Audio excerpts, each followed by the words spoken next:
السلام علیکم ورحمۃ اللہ وبرکاتہ۔ آج کی بات ایک حاسد کی ہے۔ امام ابو حنیفہ کے والد صاحب کا انتقال ہو گیا۔ 3 دن تعزیت کے لیے بیٹھے رہے۔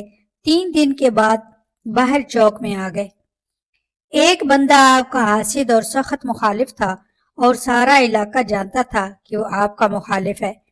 جب آپ باہر نکلے تو چوک میں بہت سارے لوگ تھے، وہ بھی سامنے سے آیا۔ السلام علیکم کے بعد کہنے لگا، ابو حنیفہ، سنا ہے آپ کے والد انتقال کر گئے ہیں؟ فرمایا، ہاں۔ کہنے لگا، اپنی ماں کا نکاح میرے ساتھ کر دو۔ اللہ اکبر! ایسا سخت جملہ کہ وہ انسان کی نیند میں سوراخ کر دیتا ہے۔ انسان سو نہیں پاتا۔ آپ کھڑے رہے۔ جملہ سخت تھا مگر بات تو شرعی تھی، غیر شرعی تو نہیں تھی۔ تو امام صاحب کے ساتھ جو شاگرد عقیدت مند تھے، انہوں نے تلواریں نیام سے نکال لی۔ آپ نے فرمایا، چپ کر جاؤ، ہم کوئی لاوارث تو نہیں ہیں۔ امام ابو حنیفہ رحمۃ اللہ علیہ نے ساری ہمت سمیٹی، آنکھ میں آنسو جو چمکے تو ان کو بھی دامن میں سمیٹ لیا۔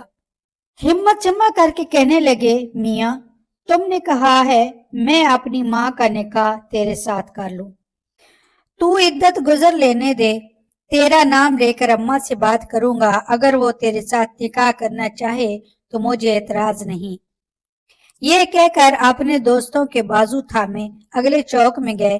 وہ بندہ دھڑام سے زمین پر گرا اور روح پرواز کر گئی۔ لوگ کہنے لگے، حضرت ایسا کیا ہوا؟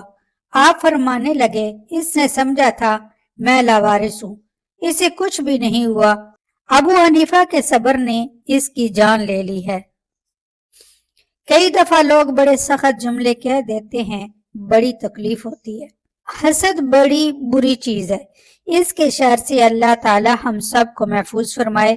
آمین یا رب العالمین۔